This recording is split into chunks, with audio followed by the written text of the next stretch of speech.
Hello and welcome to an introduction to United States history. As always, in the show notes below, you'll see a link to a PDF of this presentation.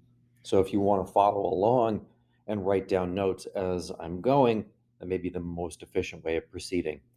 So today I'm going to talk about essentially everything from about 1453 to the end of the period of conquistadors, so 1540s. So we're going to cover a pretty decent chunk of history here, and I'm going to go over the age of exploration and discovery insofar as it's relevant to how Europe begins to interact with what's defined as the New World, which is the Americas. So let's start by looking at a little bit of cause and effect.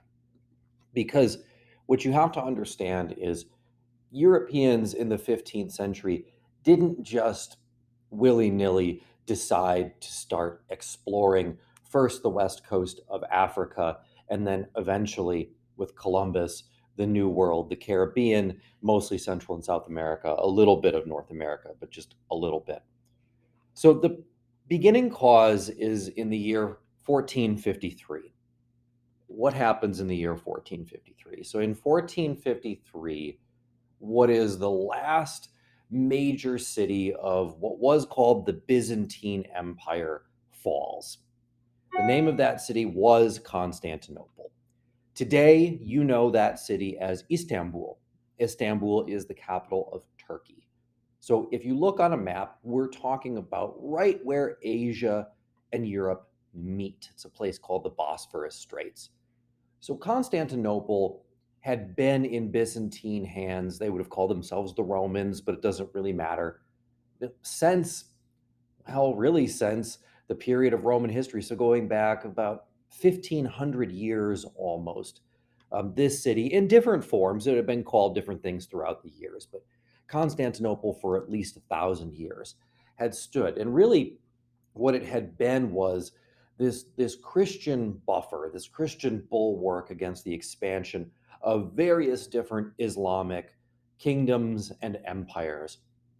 But in the 15th century, the Ottoman Turks rise. They're one of these series of Islamic, they're called caliphates. You can think of them like empires and kingdoms. The Ottoman Turks rise to power in what is today Turkey and almost immediately begin to pressure the city of Constantinople. The city of Constantinople at the time has incredibly formidable defenses. It has a series of triple walls that make it very difficult to attack.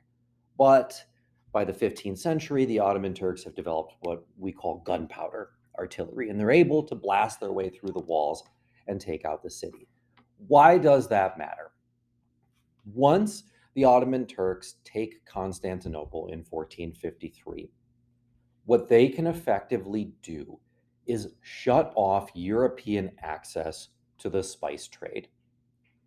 Prior to then, Europeans, mostly Italian maritime states, places like Venice, Genoa, so on and so forth, these kingdoms were able to go around the Ottomans and still get access to the spices from the east that they desperately wanted. These things were enormously profitable. Pepper, salt, saffron, all these different sorts of spices that predominantly came from what we know today as territories like Malaysia. So island nations to the southeast of India. Europeans didn't really understand where they came from, but all that mattered was that they all flowed through up to the Black Sea. They could come through Egypt, but predominantly they could come through Constantinople. But when Constantinople falls, Europeans don't have access to those spices anymore, but they're hooked. They're addicted. They need to get them in some way, shape, or form. Now, the Turks do continue to sell them to an extent, but with a huge markup. And Europeans who are desperate for these items continue to pay for them. So, almost immediately after the fall of Constantinople, different European kingdoms, especially those in Western Europe, think particularly the kingdoms of Portugal and what we would call Spain Back then, it was Aragon and Castile, two kingdoms who are going to come together. But these Western European nations decide that they have to get access to the spices in some way going around the Ottoman Turks because they don't want to pay this huge markup. And there's a religious component to this as well, where they don't want to deal with these Islamic societies if they don't have to. Remember, this is the 15th century here. So the Portuguese are the first who really start the age of exploration. And the critical person is a guy by the name of Henry the Navigator. Now, his title's a little bit misleading. He's a Portuguese prince who begins operating in the mid 15th century, so 1400s. And he never actually sails anywhere himself. So the name Henry the Navigator, it would lead you to a different conclusion. What he does is he's really kind of like the CEO of the Portuguese navigation business. So all of this is being done under the auspices of the Portuguese crown. And what Henry does is he sends out series of ships trying to get around the west coast of Africa. If you look at Africa on a map, you'll see that the part that contains the Sahara Desert really protrudes out into the Atlantic Ocean like this huge bulge. And the problem is, and the Europeans didn't really understand this at the time, but this thing called the Gulf Stream sweeps down the west coast of Africa, pushing ships to the south and to the west. And when it turns and goes out into the Atlantic, at that point, it becomes really difficult to sail around the bottom of the west coast of Africa because you're effectively fighting the current. The current wants to pull you out into the Atlantic and then push you back up north. Europeans are trying to get around the bottom, so they have to go against the current, but they just simply don't have the technology to do so. Now, I'll talk about the technology in a minute, but what Henry the Navigator is able to do is ultimately get a ship around the Horn, around that part of Africa that protrudes, so that he can get down to what we call equatorial Africa, which is sort of the center where the equator runs through. So he's south of the Sahara Desert. This takes years and decades of trying and trying and trying. Europeans are also just terrified of doing this. They think that they're going to fall off the edge of the world. They think that if you go too far south, the water is going to start to boil and you'll be boiled alive. And there's monsters and all of these things down there. Well, of course, Europeans are able to get around that part of Africa, the Saharan part, and into equatorial Africa, at which point they discover that, oh, none of that was true. There's no monsters here. In fact, there are different things that we can get access to that we can sell. And we'll talk about more of that in a little bit here. But Henry the Navigator is ultimately able to get around the west coast of Africa. And this is enormously important because what he's really doing is this is sort of the beta version of what Columbus is going to use to sail across the Atlantic, because he's developing the technology and the skills and the institutional knowledge of how do you sail a ship? How do you sail a ship long distances? How do you get from north to south? All of these things are things Europeans just had never tried to do for centuries, for millennia. Europeans had gotten great at sailing in the Mediterranean, but not so good at sailing in the Atlantic, and they had never really tried. Now that brings us to Columbus, because Columbus in 1492 famously is going to be able to convince the king and queen of Spain, Ferdinand and Isabella, technically the king and queen of Aragon and Castile, which gets fused together to create Spain. He's able to finally, after years of trying to pitch someone on this idea that he thinks he can get across the Atlantic to China. He doesn't know the Americas are there. Europeans think that the world is much, much smaller than it actually is. And so his sales pitch is, I can sail west and get to China and get to the spices and silks and all the things that you want, and then I'll sail back and it'll be enormously profitable. The Spanish decide that they'll take a chance on this guy after first rejecting him. There's this old apocryphal story that Queen Isabella pawns her royal jewels. That's not really true. It doesn't really matter. they're not going to spend a lot of money. They're going to give him 3 ships and say, we're going to be able to try to sail across the Atlantic. And unbeknownst to Columbus, again, he takes advantage of the Gulf Stream, which makes his journey a lot faster. So he is able to get across the Atlantic Ocean. Now, of course, he doesn't land in China. He thinks that he does. He thinks he's somewhere off the coast of China. Maybe he's in India, which is why we end up with the word Indians for the indigenous communities of the Americas. So he lands in what today are the Bahamas, right? And finally, ultimately, will make his way to Cuba and the different islands that make up the modern day Caribbean. He actually makes a series of 4 different voyages, and they're really interesting voyages, although I won't go into them here.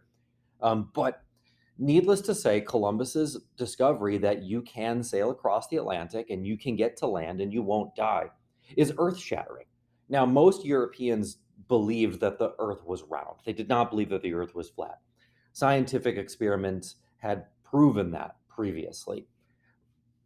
But believing it and actually doing it are 2 different things. And Columbus proved that it was possible to do so. And once he had done it, well, at that point, the cat's out of the bag and the race is on to see how many different European kingdoms can get across to the New World. But for a second, let's talk about the science behind this and the inventions and the things that allowed Columbus and Henry the Navigator to be successful. First of all, I think that the thing that you have to understand that's really interesting about all this is when Columbus, quote unquote, discovered the New World, Portuguese was the only language that had the word discover. There was no word for discover in English. There was no word for discover in Spanish. There was no word for discover in Italian. There wasn't even a word discover in Latin or Greek. Why? Because discovery was a new concept to them.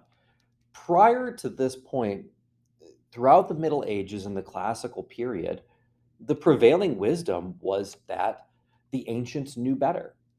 The ancients were smarter. They understood things. And so you were never discovering something, you were finding something out that had already been discovered. So there was no such thing as finding out something new. There was nothing new. Everything that there was to know came from the ancient Romans and came from the ancient Greeks. So the age of discovery requires you and Europeans to really shift the way you see the world for the first time. And it's hard for me to overstate how important that is when you think about all of the things that are going to come afterwards, because the age of exploration is also going to kick off something we call the scientific revolution, which is then going to lead to something that we call the Enlightenment. A lot of these things are European history terms. They're going to be important in United States history as well. And the big shift that we see in the 15th century and in the 16th century as well is the idea that experience is going to become more important than theory. Up to this point, the idea was that you proved something by theorizing it. You proved something by discussing it, and with some reason and logic, you came to the answer. The idea that you would have an experiment that would prove something was ridiculous to Europeans. But now that changes because now experience becomes much more important. Testing a hypothesis for the first time becomes much more important than just sitting around and discussing it and coming to an answer. And what we see then is all these sort of practical inventions come out of trial and error, the scientific method, these things that we take for granted today, but simply didn't exist back then. 2 of the most important inventions are the Caravel and the lateen sail. Now, the lateen sail isn't new. A lateen sail is a triangular shaped sail. And the reason that a triangular shaped sail is valuable is that you can move it and you can adjust it. And by moving and adjusting the sail, what you're able to do is what's called tacking against the wind. Because prior to the lateen sail, Europeans really didn't have a way to sail into the wind, which meant If the wind wasn't blowing the direction that you wanted to go, then you just couldn't go there. But the lateen sail allows you to tack, and tacking is sailing at diagonal angles. So even if the wind is blowing north, wind is almost never blowing due north. It's usually blowing northeast or northwest to some degree. So you can still go south. You just have to catch that part of the wind that's going a little bit west or a little bit east and go at little tiny diagonals, back and forth, back and forth, back and forth. And by doing that, you can go against the wind. So that opens up a huge new realm of possibilities for Europeans that they didn't have previously. They take that invention and they add it to a new type of ship. It's called a caravel. The caravel is sort of the quintessential age of exploration ship. All right, they're small. They're no more usually than 25, 30 feet long. So these are not big boats. When we imagine European explorers making these treks across the Atlantic Ocean through all these storms and such, there's no, I mean, you can look at one of these ships and think, that's crazy. I would never get on that. Their crews are small. Their drafts are small. The draft of a boat is how far the hull goes beneath the water, so the part that you can't see. That's really important. Why? Because you can sail them in shallow waters. So if you think about the Caribbean, there's a lot of small islands, and if you have a boat that its draft is really large, that is, its hull goes really deep into the water, you're not going to be able to get between a lot of these different islands, and sailing up a river becomes out of the question. Caravels can do all those things. So, coupled with the lateen sail, suddenly Europeans can go a lot of places that they could not have gone before. That's what makes it so important. Then there's also three key inventions that allow Europeans to know where you're going because there's no GPS back then. And sailing around is great, and having the lateen sail and being able to go against the wind is fantastic, but that doesn't really do you much good if you don't know where you're going. So the key question was latitude. So those things that go around the world east to west. All right. Knowing where you were in terms of latitude didn't matter before the age of exploration. Why? Because look at a map of the Mediterranean. North to south is not very big.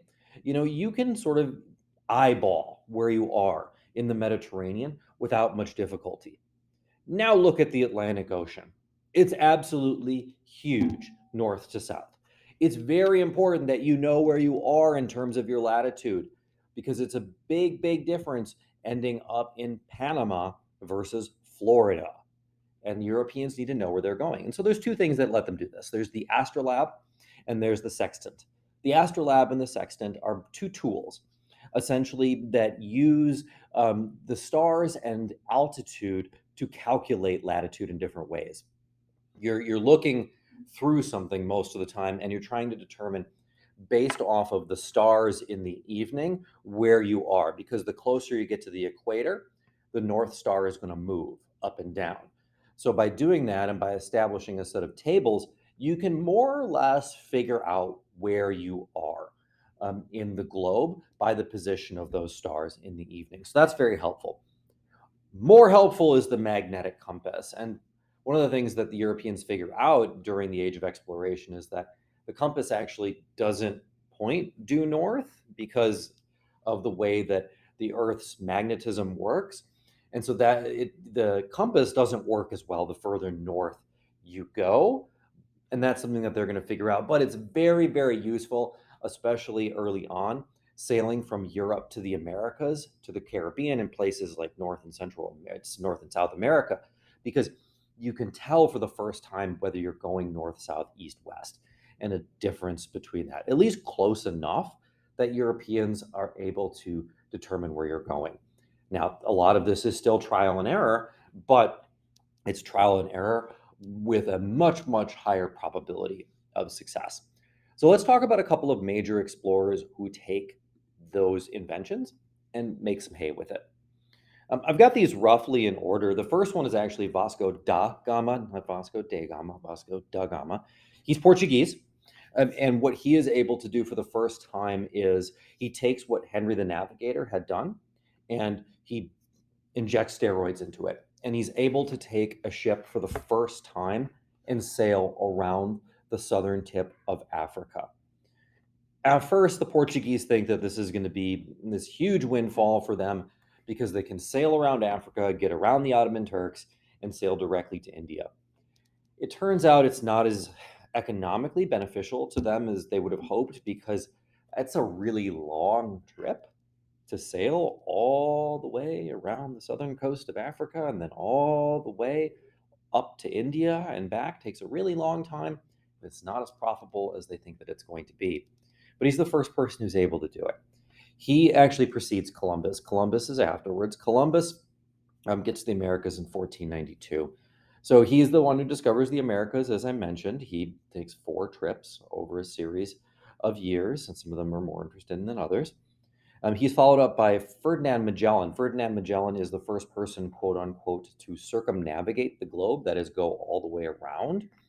Getting around that southern tip of South America is really, really hard because if you look at a map, you'll notice that the distance between the tip of South America and Patagonia, where I'm talking about really Antarctica at this point, like that's narrow and it's not an easy thing to do. So he gets around. He actually personally doesn't make it all the way around the globe because he winds up getting killed in the Philippines, which is a fascinating story in and of itself. But he's the first person to prove that you can, in fact, get all the way around the globe because his ship makes it.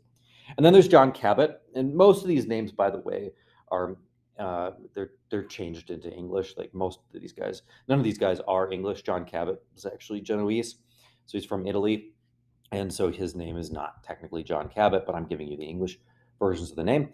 He sails to what is today Canada for the first time, proving that there is a northern route. Just doesn't work out the way that he is hoping, and he dies penniless in the end. But those are the 4 major explorers initially who sort of make the big discoveries, like find the big things. There's a lot of other ones cooked in there, which if you're more interested in, we can certainly talk about, but I don't have those up there for you. Now, Spain is predominantly interested in the New World and the Central and South America, not initially because of colonies.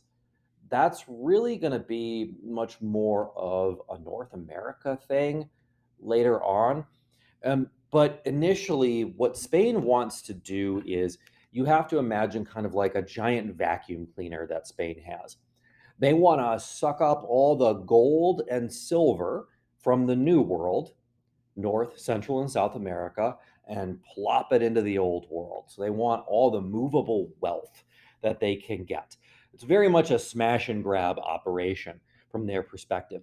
And the guys who do this, by and large, we call conquistadors. These are not people that the Spanish crown is paying. You do not get a salary to be a conquistador.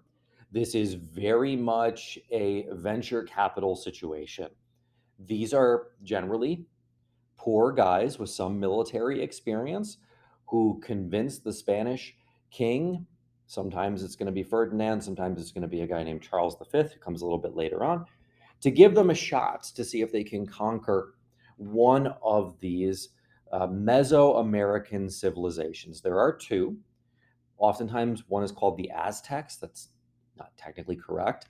Correct would be the Mexica, which their civilization is founded, I'm sure you guessed this, in modern day Mexico. Cortez, Hernan Cortez is the man who goes and he conquers the Mexica. Now he conquers them in a variety of different ways. The Mexica, like a lot of indigenous civilizations, are sort of like an ethnic group that's at the top of a pyramid, but below them in the pyramid are a lot of other ethnic groups who they subjugated over the years. And Hernan Cortez, very skillfully to a large extent, manages to take advantage of the differences between these ethnic groups and recruit large numbers of Teslacans and other Mesoamerican peoples to his side, who then are instrumental in toppling the Mexica. Montezuma is the major Mexica emperor, and Cortez very adroitly captures him. And by sort of cutting off the head of the snake, he's able to paralyze the Mexica empire and take it over. And by taking it over, I mean pick up all the crates of gold and put them on boats and send them back to Spain, because that's by and large what happens. There's going to be mining and more sophisticated uses of different land and peoples from there. But initially, the Spanish are more or less interested in taking what the Mexica have, putting it on boats, and sailing it back over to Spain. And that's what they do. And Cortez becomes a very wealthy man as a result of doing this. And he does that to what is modern day Mexico by and large. Now, he's got a counterpart, a guy who's much older and comes along years after Cortez. And his name is Francisco Pizarro. Francisco Pizarro and his brothers, he has three brothers, they're all kind of involved on this together. They conquer the major empire of South America, which are called the Inca.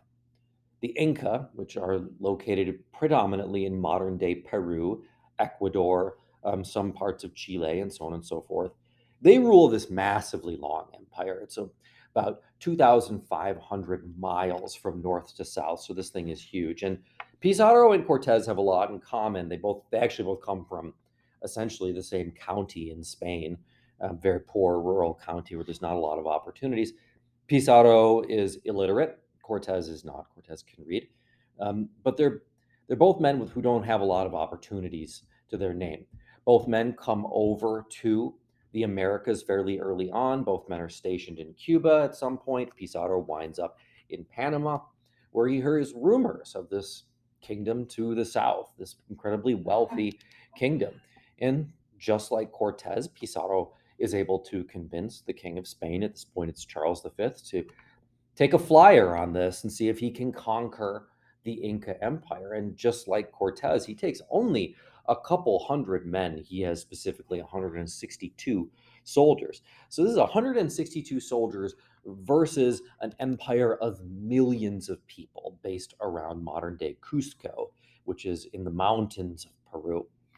And both Cortez and Pizarro are able to use these small numbers of people to take over empires of millions for a couple of reasons. And their commonalities are kind of what matters here, because it shows the blueprint for how Europeans are going to deal with the indigenous peoples of the Americas. He uses the exact same divide and conquer strategy. So, whereas Cortez is able to take advantage of ethnic differences between the Mexica and the people that they rule, Pizarro is able to take advantage of what is essentially just an ongoing civil war, a dynastic struggle. He happens to show up in Peru just as a civil war is coming to an end, but there's still factions, and he backs one of the two factions in an effort to give himself this veneer of legitimacy. And the other reason that they're able to take over is pretty plain and simple, and that is technology. You know, the Europeans are taking on what is in effect two stone-aged civilizations. The Aztecs and the Inca, they use some bronze, but no steel, no iron, and their technology is very rudimentary. So even though they have this huge population advantage, you just can't kill someone wearing steel armor with a stone club very easily. It's not a simple thing to do. The other thing you have to keep in mind is that the indigenous peoples of the Americas had never seen horses before. Horses are indigenous to Europe and Asia. They'd never seen a horse. So a guy wearing full battle armor riding a horse is extremely intimidating to someone who has never seen that before. So you've really got, so that's most of why they're able to take over these two civilizations. But the other is probably the reason that you might know, which is disease. So Europeans and people of Asia and Africa had a lot of intermingling throughout the millennia. Well, that isn't the case in the Americas.